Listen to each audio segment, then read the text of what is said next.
Assalamualaikum warahmatullahi wabarakatuh. Perkenalkan, nama saya Istri Ningsih, NIM 23010119130124 dari IKTC.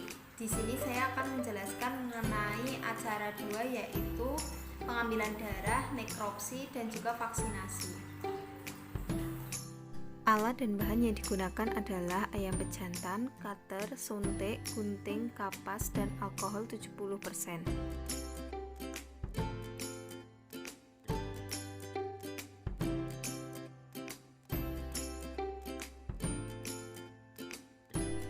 Hal yang perlu diperhatikan dalam pengambilan darah: yang pertama, pembersihan daerah yang akan disuntik menggunakan alkohol. Kemudian, posisikan ayam di posisi nyaman. Kemudian, alat suntik diposisikan secara tepat ketika pengambilan sampel darah dan diambil di daerah yang banyak pembuluh darahnya. Pada unggas, pengambilan darah dilakukan pada vena pectoralis pada bawah sayap. Setelah darah didapatkan, maka tampung di vakum tube atau split.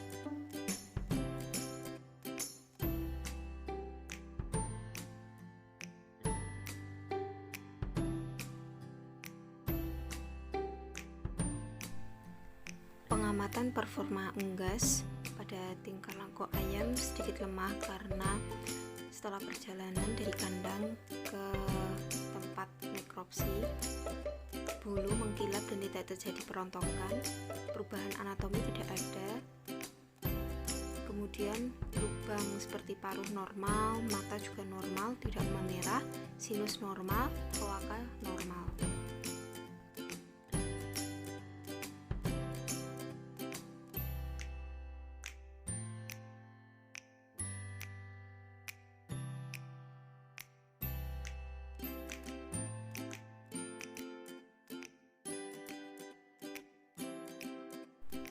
Pemeriksaan permukaan tubuh dilakukan dengan menyingkirkan beberapa bulu atau menyibakkan bulu dan amati apakah terjadi luka terbuka maupun memar biru. Pada ayam tersebut tidak mengalami luka terbuka dan memar biru.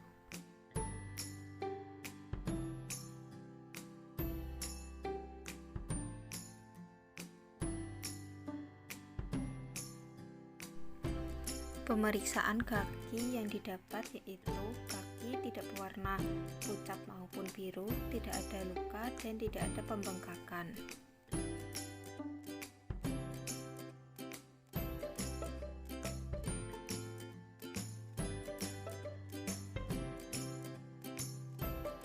Pemeriksaan subkutan didapatkan pada ayam tidak terjadi memar berwarna biru, luka terbuka, maupun pendarahan di dalam.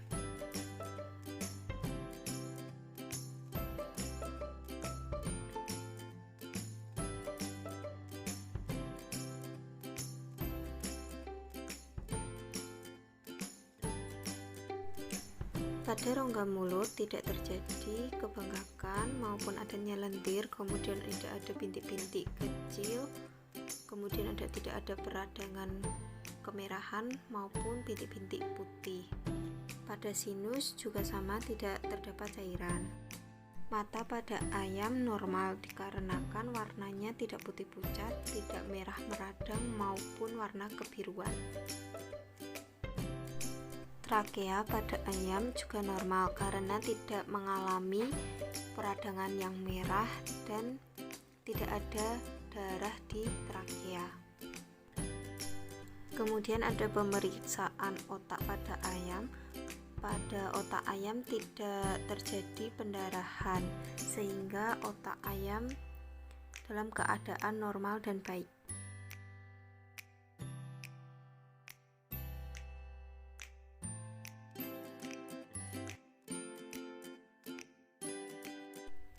Otot pada ayam yang berada di paha maupun di sayap tidak mengalami pembesaran maupun pengecilan otot, yang menandakan bahwa perototan pada ayam normal dan baik.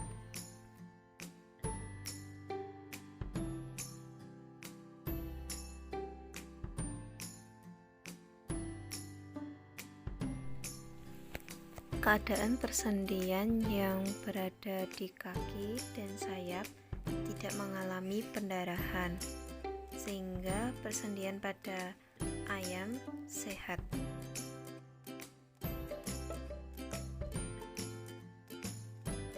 Pada rongga perut ayam tidak ada cairan bening maupun cairan putih kekuningan maupun padatan seperti keju yang menandakan bahwa ayam sehat, tidak mengalami sakit koli.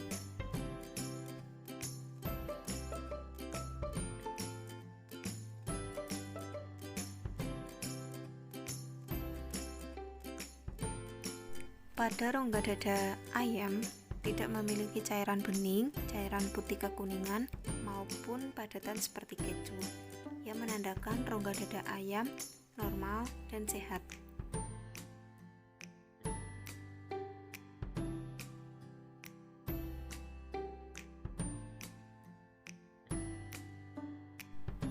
Kantong udara pada ayam berwarna bening transparan yang menandakan bahwa kantong udara tidak mengalami abnormal.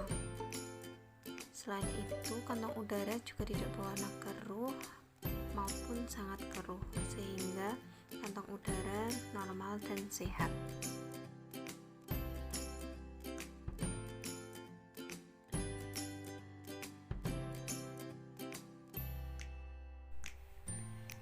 Pemeriksaan hati didapatkan hasil bahwa warna hati merah tua atau merah marun yang menandakan baik, kemudian tidak ada pembesaran maupun pengecilan hati, tidak terdapat bintik-bintik merah, kemudian selaput putih juga tidak ada, flek kuning tuaan juga tidak ada, kemudian hati juga tidak rapuh, keadaan empedu juga baik.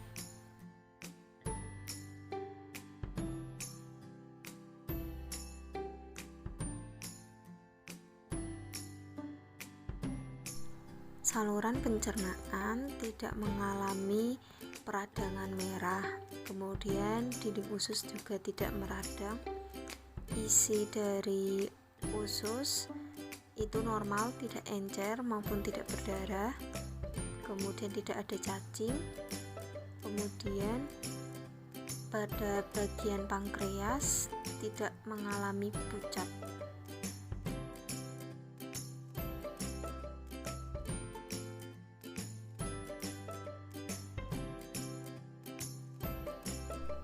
Keadaan jantung memiliki ukuran yang normal, tidak mengalami pembesaran, kemudian pembungkus jantung penuh dengan air, yang menandakan bahwa ayam mengalami cekaman panas.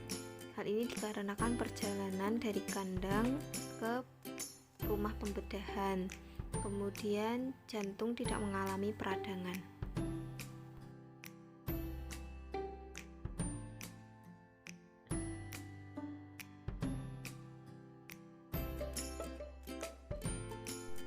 Limpa pada ayam tidak mengalami pembesaran dan warnanya juga tidak pucat yang menandakan bahwa limpa normal.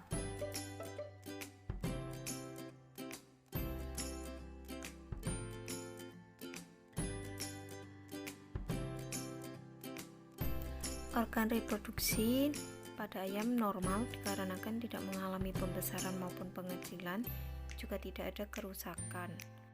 Ukuran reproduksi masih kecil dikarenakan ayam masih berusia 33 hari.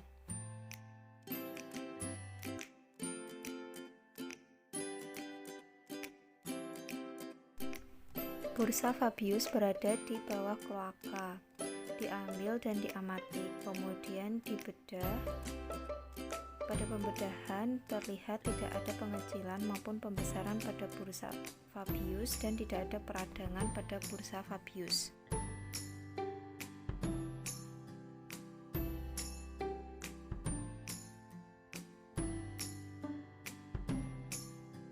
Keadaan paru-paru pada ayam normal karena tidak ada kerusakan maupun radang, kemudian jika ditekan tidak keluar lendir. Pada saat uji apung didapatkan bahwa paru-paru mengapung yang menandakan bahwa paru-paru sehat dan normal.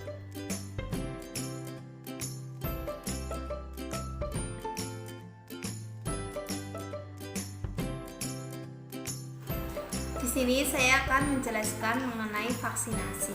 Apa sih vaksinasi? Vaksinasi adalah upaya pencegahan penyakit dengan cara memasukkan mikroba maupun bibit penyakit ke dalam tubuh ternak, yang mana keadaan bibit penyakit tersebut dalam keadaan lemah atau dimatikan.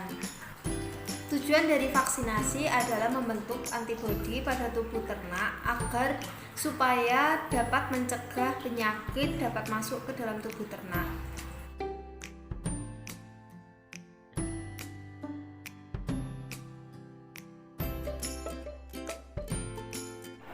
Berdasarkan sifatnya, vaksin dibagi menjadi dua, yaitu aktif dan inaktif.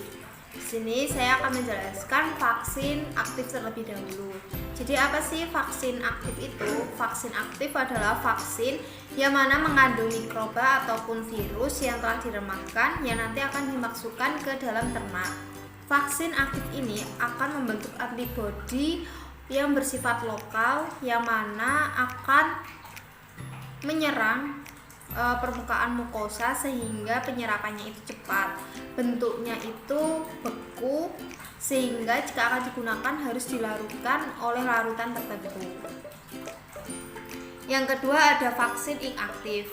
Vaksin inaktif adalah vaksin yang mengandung virus maupun mikroorganisme yang sudah dimatikan. Cara mematikan virus maupun mikroorganisme tersebut ada 3 cara, seperti pemanasan, radiasi, dan juga bahan kimia.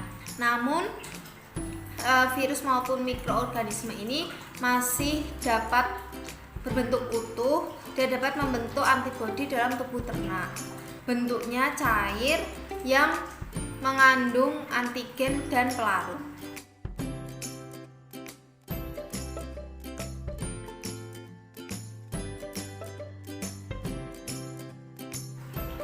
Di sini saya akan menjelaskan mengenai metode pemberian vaksin pada ternak. Metode pemberian vaksin pada ternak dibagi menjadi 2, yaitu pada vaksin aktif dan vaksin inaktif.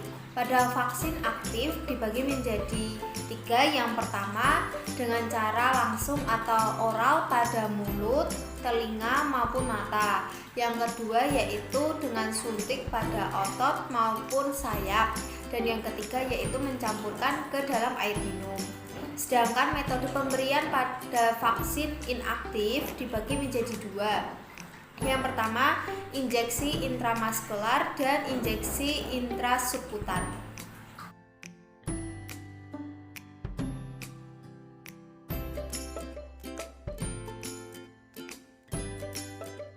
Di sini saya akan menjelaskan mengenai vaksin yang diberikan pada ayam broiler.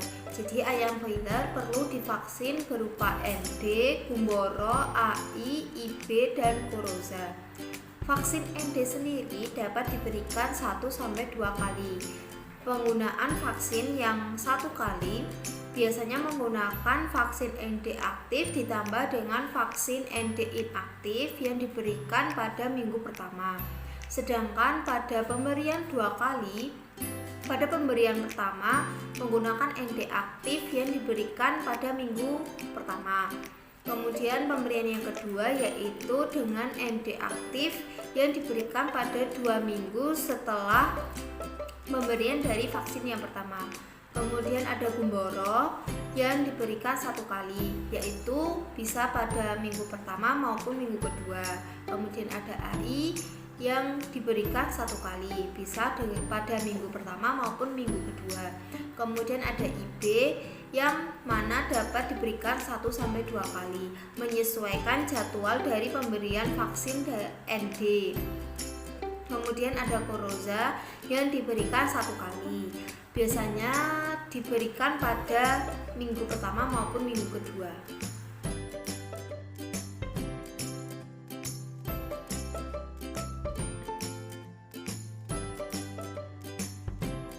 Di sini saya akan menjelaskan mengenai vaksin pada ayam petelur. Yang pertama ada ND. ND diberikan sebanyak 4-5 kali. Pemberian vaksin ND sebanyak 5 kali dapat dilakukan dengan cara pemberian pertama menggunakan ND aktif pada waktu minggu pertama, kemudian pemberian yang kedua menggunakan ND aktif yang dilakukan pada waktu 2 minggu setelah pemberian vaksin pertama, kemudian pemberian yang ketiga yaitu menggunakan vaksin aktif maupun inaktif dalam waktu 4-5 minggu setelah vaksin yang kedua. Kemudian ada yang keempat, menggunakan vaksin ND aktif maupun inaktif dalam waktu 4-5 minggu setelah pemberian vaksin yang ketiga. Kemudian pemberian vaksin yang kelima menggunakan vaksin inaktif yang mana diberikan pada 2-3 minggu sebelum produksi. Kemudian yang berikutnya yaitu pemberian sebanyak 4 kali. Pemberian sebanyak 4 kali dapat dilakukan pada pemberian pertama, yaitu mencampurkan antara vaksin aktif dengan vaksin inaktif, kemudian diberikan pada minggu pertama. Setelah itu pemberian kedua, 3, dan 4 sama dengan pemberian atau perlakuan pada langkah ketiga, 4, dan 5 pada pemberian vaksin ND 5 kali. Vaksin Gumboro diberikan sebanyak 2 kali. Pemberian pertama dapat dilakukan pada minggu 1 maupun minggu kedua. Kemudian pemberian yang kedua bisa diberikan pada 2-3 minggu setelah pemberian vaksin yang pertama. Sedangkan vaksin IB itu diberikan 4-5 kali. Waktunya sama dengan vaksin ND. Kemudian ada vaksin Koroza yang diberikan 2 kali. Pemberian pertama dapat dilakukan pada minggu 6-8. Kemudian pemberian yang kedua 10 minggu setelah pemberian vaksin yang pertama. Kemudian ada vaksin Pox yang diberikan 1 kali pada minggu ke-8. Vaksin AI. Vaksin AI dapat diberikan sebanyak 3 kali. Pemberian pertama yaitu pada minggu 1 atau minggu kedua. Pemberian yang kedua yaitu 6-7 minggu setelah pemberian vaksin yang pertama. Kemudian pemberian vaksin yang ketiga pada waktu 2-3 minggu sebelum produksi.